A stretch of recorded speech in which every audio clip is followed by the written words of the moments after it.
Bismillahirrahmanirrahim. Alhamdulillahirabbil alamin wassalatu wassalamu ala asyrafil anbiya'i wal mursalin wa ala alihi washabihi ajma'in. Assalamualaikum warahmatullahi wabarakatuh. Salam sejahtera, salam satu Malaysia. Ahli panel dan sidang hadirin yang dirahmati Allah SWT sekalian, segala pujian kehadrat Allah SWT kerana dengan limpah kurnia dan izinnya dapat kita bersama-sama berkumpul dalam forum remaja kita pada hari ini. Hadirin yang dihormati, sebelum saya memperkenalkan ahli-ahli panel kita yang tampan dan cantik pada hari ini, izinkan saya mengupas terlebih dahulu tajuk forum kita pada hari ini. Tajuk forum kita berkisahkan ulum syariah, iaitu ajaran sesat. Fenomena kemunculan ajaran sesat seringkali berlaku. Kewujudannya merentasi masa, tempat dan keadaan sama ada di zaman awal peradaban, alaf milenium maupun akan datang. Paparan isu kebanyakannya oleh pihak media secara terbuka. Memandangkan ia berkait rapat dengan agama Islam, maka tumpuan yang mendalam diberikan terhadap perkara ini. Ajaran-ajaran sesat ini sangat meluas. Tetapi pada forum kita pada hari ini, kita hanya akan membincangkan tentang ajaran Syiah dan ajaran Qadiani. Dengan ini diharapkan forum kita pada hari ini dapat merungkaikan segala ketidakfahaman umat terhadap ajaran salah dan yang menyeleweng ini, serta dapat membentuk identiti diri dan jati diri umat Islam sebenar seperti mana yang diwarisi oleh baginda Rasulullah SAW. Baiklah sidang hadirin, sebelum kita menelusuri dengan lebih mendalam tentang topik kita pada hari ini, lebih moleknya sekira kita berkenalan dengan ahli-ahli panel kita. Baiklah, di sebelah kiri saya ialah ahli panel pertama, iaitu Syafiq Nur Aiman. Apa khabar saudara? Assalamualaikum kepada semua yang menonton forum ini. Waalaikumsalam warahmatullahi wabarakatuh. Terima kasih kepada saudari pengurusi. Alhamdulillah hari ini saya sihat. Alhamdulillah. Terima kasih.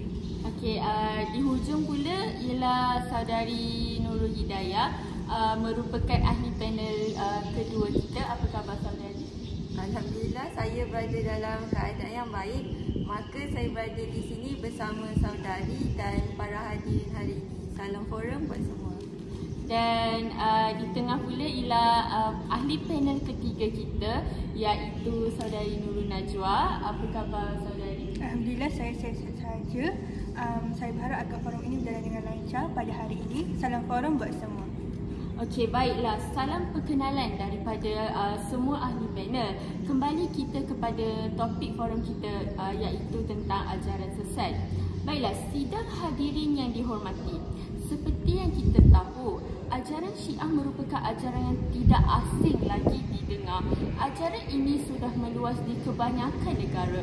Tetapi adakah kita tahu tentang latar belakang ajaran ini dan ciri-cirinya? Bagi menjawab persoalan ini, izinkan saya mengajukan soalan pertama kepada ahli panel pertama kita, iaitu saudara Syafiq Nur Aiman.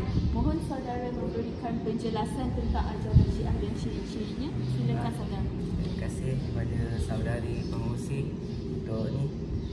Jadi Syiah ini merupakan golongan yang berpendapat bahawa Sayyidina Ali bin Abi Thalib radhiyallahu anhu lebih berhak dan utama daripada sahabat-sahabat yang lain dalam memegang tampuk pemerintahan selepas kewafatan Nabi Muhammad SAW. Syiah ini berpecah daripada Islam dan berpunca daripada persoalan siasah dan juga firqah Khawarij.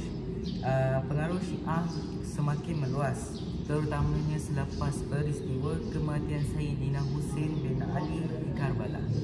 Syiah ini terbahagi kepada 5 golongan. Golongan tersebut ialah Kisaniyah, Zaidiyah, Ulad, Imamiyah dan juga Ismailiyah. Antara ciri-ciri ajaran Syiah ini adalah kebanyakan pengikut Syiah ketika solat mereka akan membawa at-turba al-Husainiyah, iaitu batu ataupun kepingan tanah liat yang dijadikan sebagai tempat untuk mereka bersujud. Kebanyakan dari mereka juga hanya solat 3 waktu kerana di sisi mereka harus menjamakkan solat Zuhur, Asar dan Maghrib, Isyak walaupun tanpa bermusafir. Mereka menghalalkan nikah mut'ah. Mereka memaki Hamun dan juga mencela para sahabat Nabi SAW dan isteri-isteri Nabi. Mereka mencela imam-imam sunnah seperti imam-imam empat mazhab dan imam-imam hadis seperti Bukhari dan Muslim. Mereka mengatakan bahawa Al-Quran masih belum lengkap. Sepatutnya Al-Quran itu 2 kali ganda tebalnya dari Al-Quran yang sedia ada sekarang. Mereka mengatakan Sayyidina Ali lebih layak menjadi khalifah daripada Sayyidina Abu Bakar, Sayyidina Umar dan juga Sayyidina Uthman. Seorang Syiah tidak boleh diberi nama atau dipanggil dengan nama Abu Bakar, Umar, Uthman, Muawiyah dan Aisyah. Mereka beriktikad dengan imam-imam 12 mereka, yakni imam-imam 12 mereka adalah maksum, iaitu bebas dari dosa-dosa kecil dan juga dosa-dosa besar. Bahkan ada di kalangan ulama-ulama mereka mengatakan bahawa kedudukan imam-imam 12 adalah setara, bahkan ada yang kata lebih tinggi daripada kedudukan para nabi dan malaikat-malaikat yang paling hampir dengan Allah. Akhir sekali mereka mengakui sebagai pengikut ahli bait. Sekian, terima kasih. Baiklah sidang hadirin, demikian tadi penjelasan tentang latar belakang dan ciri-ciri ajaran Syiah yang pada pandangan saya sangat menarik dan bagus penjelasannya daripada ahli panel pertama kita. Seterusnya saya mohon penjelasan daripada ahli panel kedua kita, iaitu saudari Nurul Hidayah, tentang persoalan selain ajaran Syiah terdapat satu lagi ajaran yang besar, iaitu ajaran Qadiani. Namun tidak semua orang tahu akan latar belakang ajaran ini dan ciri-cirinya. Jadi saya mohon saudari untuk memperjelaskan persoalan ini. Silakan saudari. Bismillahirrahmanirrahim. Terima kasih kepada saudara pengerusi di atas pengenalan sebentar tadi. Assalamualaikum warahmatullahi wabarakatuh diucapkan kepada semua yang terpilih bagi menghadiri majlis ilmu ini. Alhamdulillah. Berikutan tajuk forum kita mengenai ajaran sesat pada hari ini. Saya akan mengupaskan kepada semua mengenai ajaran Qadiani. Saya akan mulakan penerangan saya akan ajaran Qadiani ini daripada titik permulaan ajaran ini berlangsung. Ajaran Qadiani atau juga dikenali sebagai ajaran Ahmadiyah diasaskan oleh Mirza Ghulam Ahmad bin Ghulam Murtada bin Atta Muhammad yang dilahirkan di Qadian, berhampiran kota Amritsar, Punjab. Mirza Ghulam Ahmad dilahirkan pada 13 Februari 1835. Beliau menerima pendidikan awal dalam bidang keagamaan yang disifatkan sebagai pendidikan tidak formal, di mana guru-guru agama beliau yang akan datang ke rumahnya bagi mengajarnya.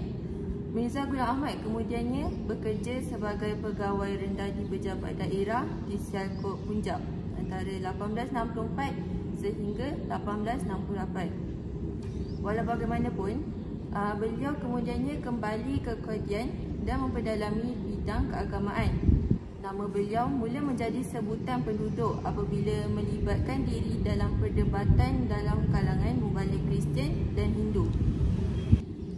Kehebatan Mirza Ghulam Ahmad dalam perdebatan telah membuatkan beliau merasakan dirinya hebat, menjadi punca pengisytiharan dirinya sebagai Al-Masih pada tahun 1891 dan kemudiannya sebagai Nabi pada 1901. Tindakan ini telah dikecam hebat oleh masyarakat Islam di India sehingga menyebabkan berlakunya peristiwa mubahalah, yakni perakuan bersumpah bagi menentukan siapa yang benar dan salah antara Mirza Ghulam Ahmad dan Maulana Sanallah Amritsari pada 25 Mei 1908. Kira-kira setahun selepas peristiwa tersebut, Mirza Ghulam Ahmad telah diserang sakit taun dan meninggal dunia di Lahore pada 26 Mei 1908. Kemudiannya, gerakan ini diketuai oleh Maulana Hakim Nuruddin Bairawi dan digantikan oleh Mirza Bashiruddin Mahmud Ahmad yang juga anak kepada Mirza Ghulam Ahmad. Beliau mengetuai gerakan ini antara 1914 hingga 1965. Seterusnya, gerakan ini telah dilangsungkan oleh para mubalik seperti yang dapat diperhatikan pada hari ini. Para hadirin yang dihormati, demikian ini adalah ciri-ciri ajaran Qadiani yang dapat membantu pemahaman akan persoalan mengapa ajaran ini dikategorikan sebagai ajaran sesat. Ia bermula dengan dakwaan Mirza Ghulam Ahmad sendiri, iaitu beliau mengaku dirinya sebagai Al-Masih, Imam Mahdi, Nabi yang menerima wahyu, iaitu selagi mana seseorang itu menerima wahyu, maka dia adalah Nabi. Ciri-ciri seterusnya adalah dakwaan para Nabi menyaksikan dirinya. Beliau mempunyai mukjizat, mempercayai bahawa malaikat sebagai panca indera Allah dan Nabi Isa alaihissalam telah meninggal dunia seperti manusia biasa dan kuburnya adalah di Srinagar, India. Selain itu, ajaran Qadiani ini menyeru ahlinya menunaikan haji di Qadian, India atas dakwaan bahawa yang dimaksudkan dengan Masjid Al-Aqsa di dalam Al-Quran merupakan masjid di Qadian. Mereka juga menafikan konsep jihad serta melakukan pengubahan ayat-ayat Al-Quran. Di samping itu, mereka berpendapat agar manusia yang tidak berpegang kepada ajaran Qadiani ini adalah kafir. Jadi setakat ini sahaja saudari pengerusi tentang pengenalan dan ciri-ciri ajaran Qadiani. Saya serahkan semula kepada saudari pengerusi. Terima kasih. Okey, terima kasih atas penjelasan yang panjang lebar dan terperinci tentang ajaran Qadiani sebentar tadi. Dapat kita lihat di sini ajaran Qadiani ini sebenarnya sudah terpesong jauh daripada agama Islam kerana mereka tidak mengaku bahawa Nabi Muhammad SAW merupakan Nabi terakhir kita. Pegangan mereka ini sudah terpesong dan dikira ajaran sesat. Baiklah, ajaran sesat ini tidak akan tersebar meluas tanpa sebab dan menjadi tanggungjawab untuk semua umat Islam untuk membanteras dan menghindari ajaran sesat ini. Oleh itu, saya ingin mengajukan soalan kepada ahli panel ketiga kita, iaitu saudari Nurul Najwa. Apakah faktor penyebaran ajaran Qadiani dan langkah untuk kita sebagai umat Islam mengatasinya? Silakan saudari. Baiklah, terima kasih di atas soalan pengurusi tadi. Saya akan menerangkan tentang faktor penyebaran ajaran Syiah dan Qadiani. Terdapat 3 faktor penyebaran ajaran Syiah dan Qadiani. Yang pertama ialah jahil ilmu agama. Pada dunia sebelum mencabar ini, terdapat banyak musibah, antaranya yang melibatkan tentang wabak penyakit sehingga menyebabkan ulama meninggal dunia.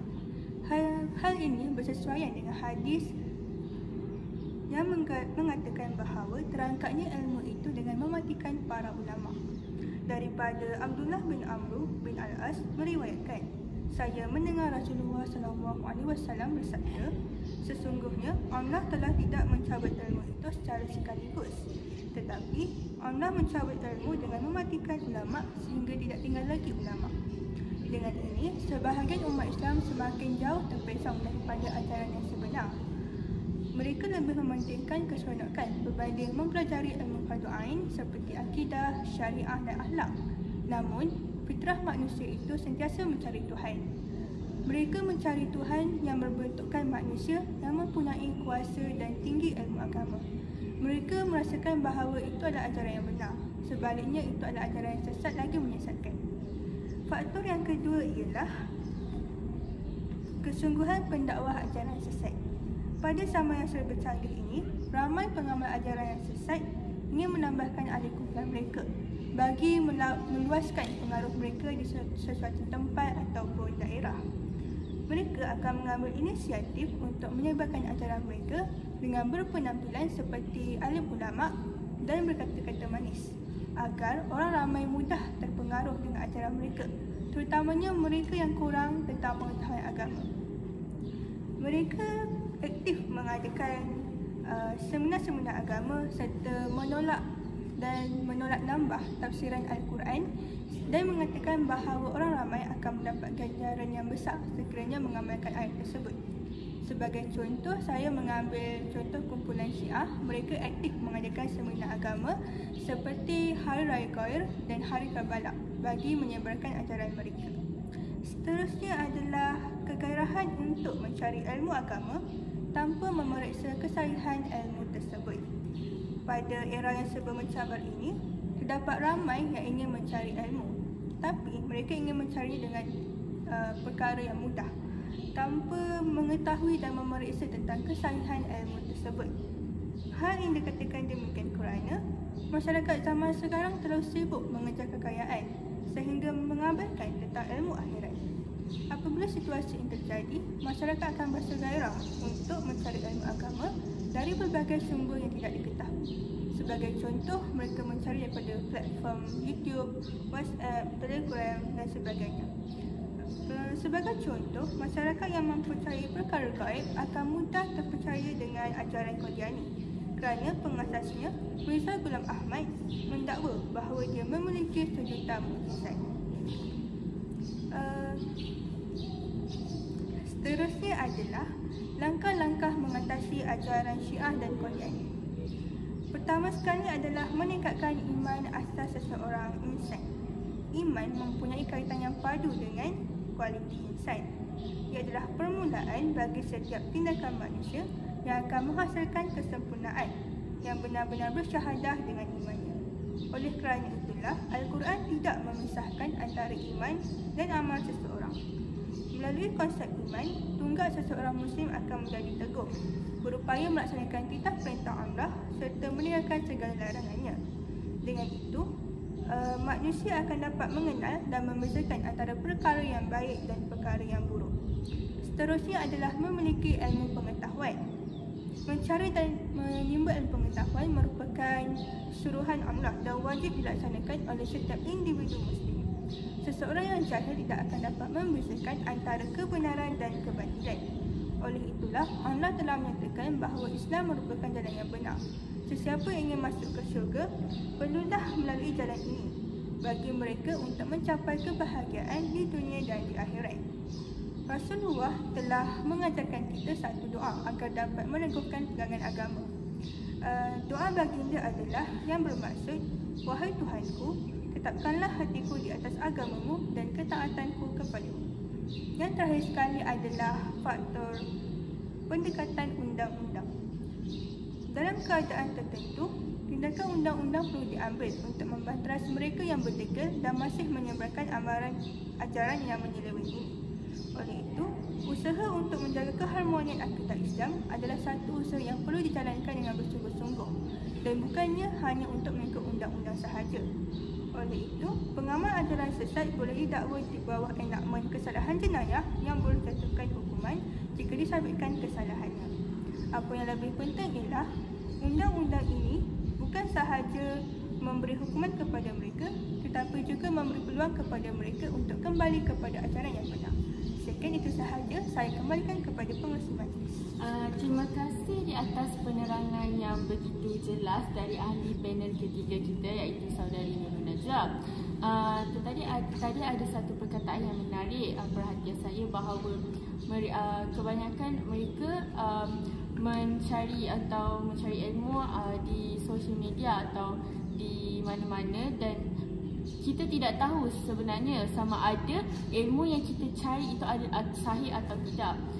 Oleh disebabkan itu, sebenarnya peranan diri sendiri perlulah ditingkatkan dan doa yang telah dinyatakan atau disebut oleh ahli panel ketiga kita tadi, kita perlulah sentiasa mengamalkannya supaya kita dapat terhindar dari segala akidah-akidah yang terpesong. Dan jadi saya juga dapat simpulkan dari penerangan ahli panel ketiga kita sebentar tadi bahawa peranan diri masyarakat dan kerajaan adalah sangat penting untuk mencegah penyebaran ajaran sesat seperti ajaran Syiah dan Qadiani ini. Kita semua perlulah berganding bahu dan bersatu hati dalam membanteras ajaran sesat dan menyemarakkan kembali agama Islam yang sebenar demi keselamatan ummah pada masa hadapan. Okey, sekarang kita akan bergerak ke slot B, iaitu slot B itu adalah pertanyaan daripada saya kepada ahli-ahli panel kita pada hari ini. Jadi persoalan saya kepada ahli panel pertama kita, iaitu Saudara Syafiq Nur Aiman. Tadi ada disebutkan tentang nikah muta'ah.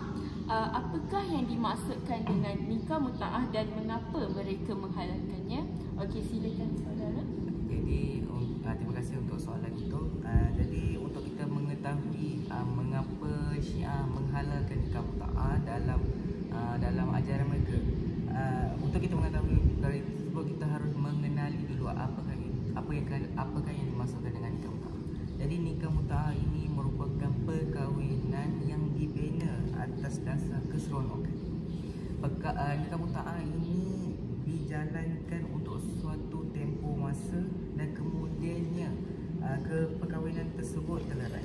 Sebagai contoh, jika seorang lelaki ingin melaksanakan nikah muta'ah, dia akan pergi ke seseorang wanita yang dia inginkan dan dia akan melafazkan akadnya, iaitu aku mengawinimu selama 1 bulan atau 1 tahun, dan wanita tersebut akan membalas dengan aku menerimanya. Jadi tata cara melakukan nikah muta'ah ini ianya dilakukan tanpa wali, tanpa saksi dan juga tanpa perisytiharaan, yang di mana jauh bezanya dengan nikah yang disyariatkan oleh Islam. Seterusnya, nikah muta'ah ini boleh dijalankan di mana-mana sahaja, dan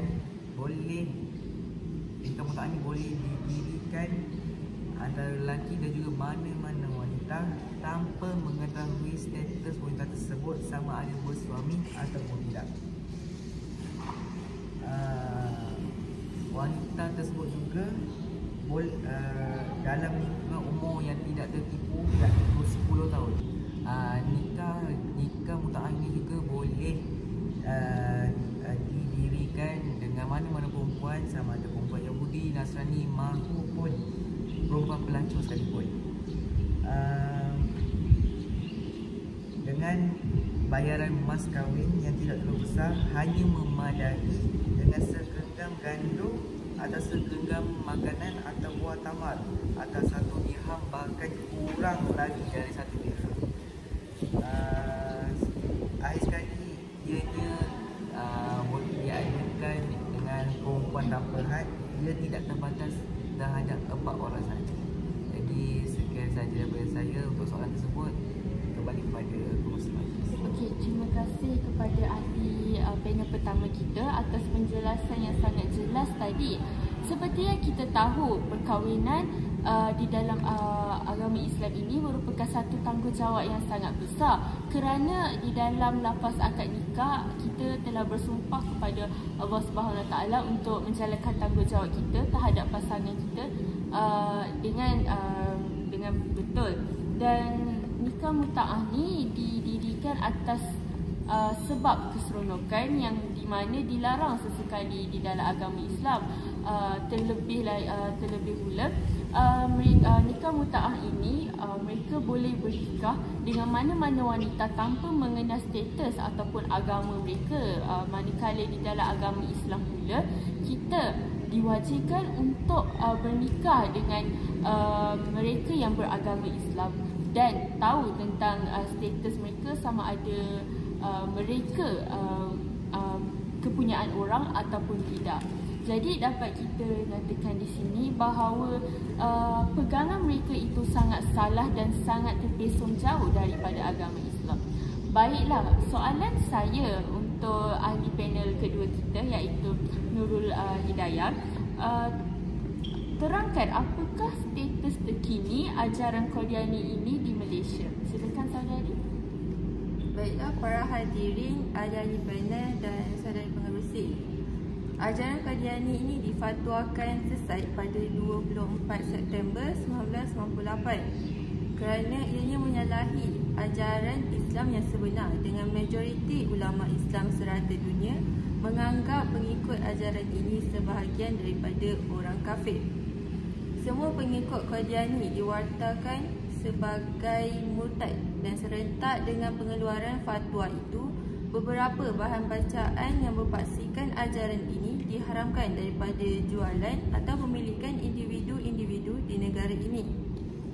Walaupun difatwakan sebagai kafir, Ada juga yang berpendapat mengatakan ajaran Qadiani sepatutnya diterima sebagai sebahagian daripada ajaran Islam, berikutan kewajipan mereka yang masih selari dengan tuntutan Islam. Terdapat satu kes di mana pengikut-pengikut ajaran Qadiani ini diharamkan untuk melakukan solat Jumaat di masjid bersama-sama dengan orang Islam, umat Islam biasa. Pada 6 Julai 2018, pihak mahkamah telah memutuskan untuk memberi kelulusan kepada ahli-ahli Qadiani ini untuk melaksanakan solat Jumaat. Keputusan tersebut mampu menimbulkan kritikan dan kontroversi, namun harus diterima dengan hati terbuka, sama seperti umat Islam di Malaysia dapat menerima ajaran-ajaran lain seperti agama Hindu. Seperti itu jugalah kita harus melihat kedudukan ajaran Qadiani ini di Malaysia. Berdasarkan fatwa yang digazetkan serta pandangan pihak mahkamah tinggi dalam menentukan status sebenar ajaran ini di negara kita, kita tidak perlu lagi menganggap pengikut ajaran ini sebagai seorang Muslim, namun seharusnya dilihat sebagai golongan murtad yang telah pun jatuh kafir atas terpesongnya akidah mereka. Keputusan yang dibuat oleh pihak mahkamah tinggi memang amat sukar diterima. Walau bagaimanapun, apa yang jelas adalah terpesongnya ajaran ini daripada ajaran sebenar berdasarkan ciri-ciri yang telah diterangkan, kerana ia jelas bercanggah dengan Islam dan perintah-perintah Allah. Okey, baiklah, terima kasih kepada ahli panel kedua kita iaitu Saudari Nurul Hidayat. Saya percaya bahawa setiap tindakan ada hikmahnya, dan apa yang mereka katakan bahawa pengikut ajaran Qadiani ini yang dikatakan akan dianggap sebagai murtad adalah satu tindakan yang betul, kerana mereka mereka sudah terpesong daripada agama Islam. Lantas mereka juga telah mencemarkan nama agama Islam, dan kita sebagai rakyat Muslim tidak sepatutnya mengambil rendah terhadap perkara ini. Okey, seterusnya saya akan menanyakan soalan kepada ahli panel ketiga kita iaitu Saudari Nurul Najwa. Baiklah saudari, ajaran sesat semakin berleluasa di negara kita. Perkara ini sangat membimbangkan dan pastinya banyak kesan buruk yang akan terjadi. Persoalannya, apakah kesan buruk ajaran sesat kepada diri, masyarakat dan negara?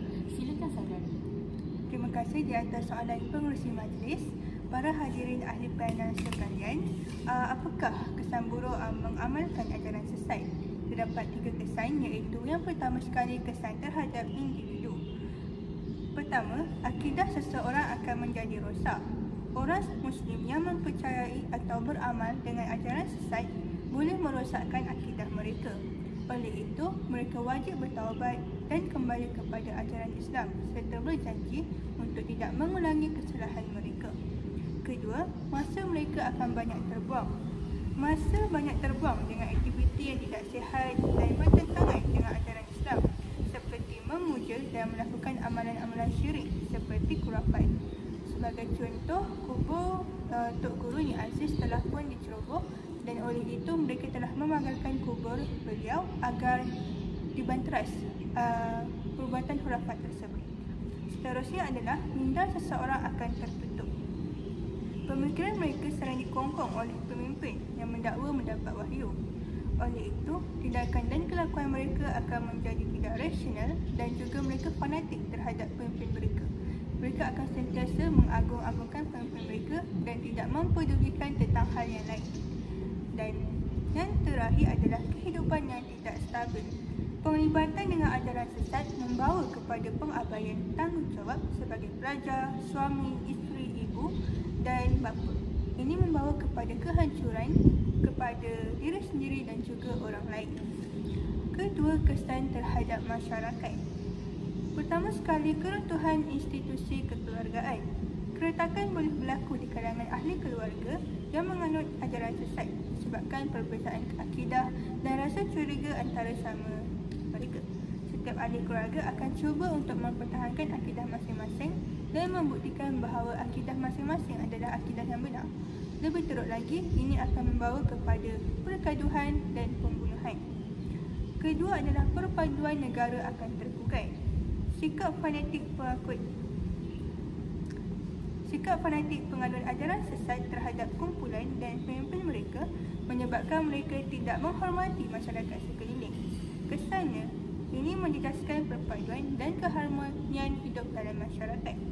Dan yang terakhir adalah berlakunya keganasan.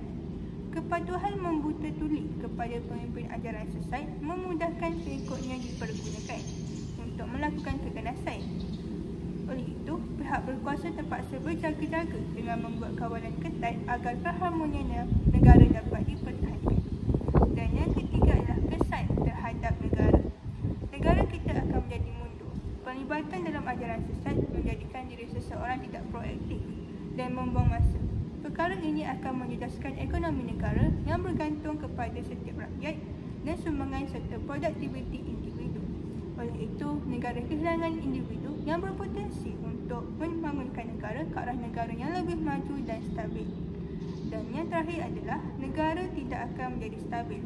Penglibatan dalam ajaran sesat akan mengancam perpaduan dan juga keharmonian masyarakat. Oleh itu, ini akan menggugat kestabilan politik di dalam negara. Akibatnya, negara terpaksa menghabiskan banyak masa serta perbelanjaan untuk mengekalkan kestabilan negara.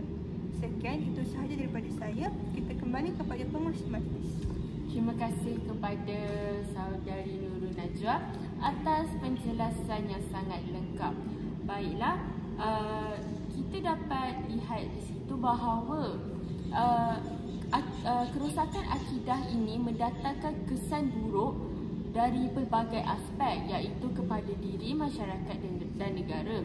Jadi sebagai umat Islam, kita sepatutnya mengasah ataupun cuba untuk menguatkan iman kita supaya tidak terikut dengan ajaran-ajaran terpesong ini demi keamanan ummah, demi keamanan keluarga dan juga diri. Okey, seterusnya mari kita teruskan forum kita ke slot C, iaitu pertanyaan daripada para penonton kepada ahli panel kita. Baiklah, soalan pertama daripada Muhammad Irsyad. Apakah rupa bentuk At-Turbah Al-Husainiyah dan bagaimanakah cara mereka menggunakannya? Jadi At-Turbah Al-Husainiyah ataupun nama pendeknya Turbah. Turbah ini merupakan sejenis kepingan tanah liat yang melambangkan bumi. Jadi turbah ini diperbuat daripada apa-apa saja tanah di mana-mana saja, ataupun yang paling istimewa buat mereka adalah turbah tanah yang diambil daripada Karbala. Jadi turbah ini mempunyai ukiran yang mengungkapkan Ya Husin dan juga Ya Zahra.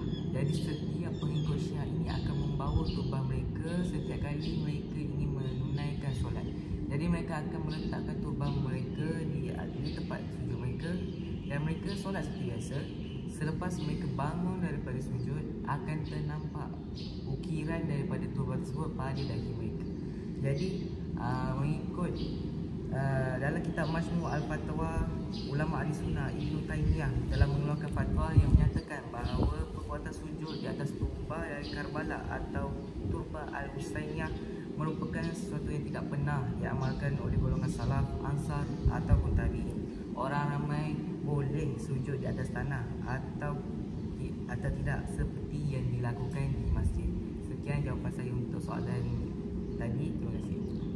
Terima kasih kepada Saudara Syafiq atas penjelasan yang jelas, dan harap Muhammad Irsyad dapat merasakan bahawa persoalan saudara telah terjawab. Baiklah, seterusnya saya ada soalan daripada Nur Insyirah. Okey, saya berhajat untuk mendalami ilmu agama. Oleh itu, apakah langkah awal yang boleh saya lakukan agar saya tidak terjebak dengan ajaran-ajaran sesat ini? Baiklah, terima kasih Saudari Nur Insyirah di atas soalan menarik yang diberikan.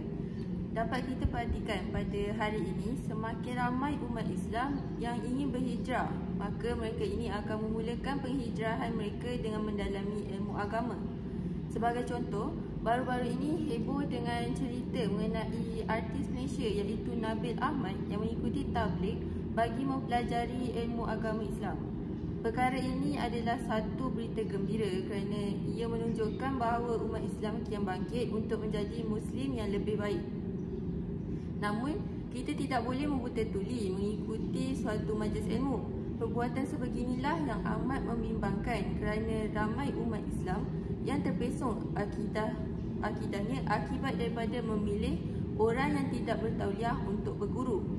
Kemungkinan untuk orang yang menyampaikan ilmu tersebut menyampaikan perkara yang salah itu ada. Oleh yang demikian, satu perkara yang saya ingin tekankan sebelum hadiri mengikuti suatu kumpulan penyebar ilmu agama adalah dengan membuat siasatan atau pematian terhadap kumpulan tersebut terlebih dahulu akan apa yang disampaikan oleh mereka. Pada kebiasaannya, ajaran sesat ini dihubungkan dengan perjalanan tasawuf dan tarikat demi untuk menarik minat umat Islam. Menurut Al-Syekh Ahmad Fatullah Jami, apa yang dituntut pada setiap orang mukmin ialah berpegang kepada syariah, manakala tarikat itu sebahagian daripada syariah.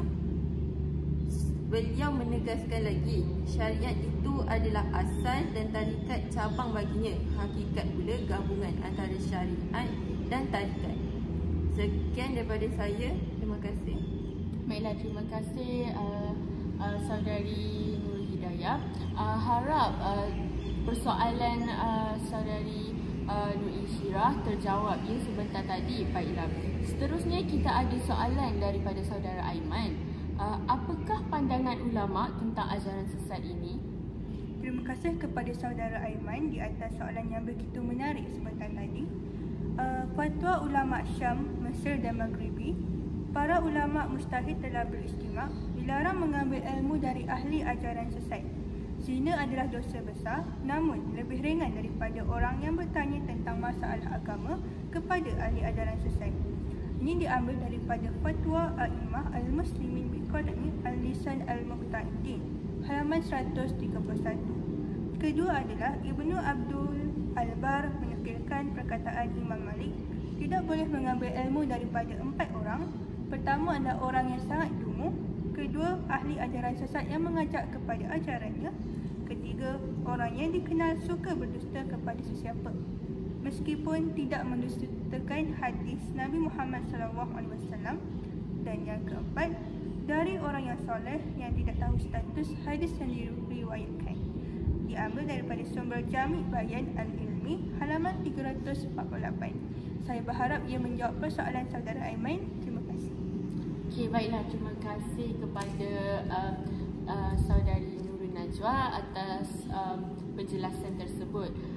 Baiklah, masa tidak mengizinkan kita untuk terus meneruskan forum kita. Jadi di sini ingin saya membuat kesimpulan bahawa ajaran sesat merupakan perkara yang boleh membawa kita keluar daripada agama Islam kerana kerosakan akidah yang telah ditonjolkan, dan tidak dapat mencium bau syurga walau sedikit pun sekiranya kita tidak kembali ke jalan yang benar, iaitu ajaran dan agama Islam.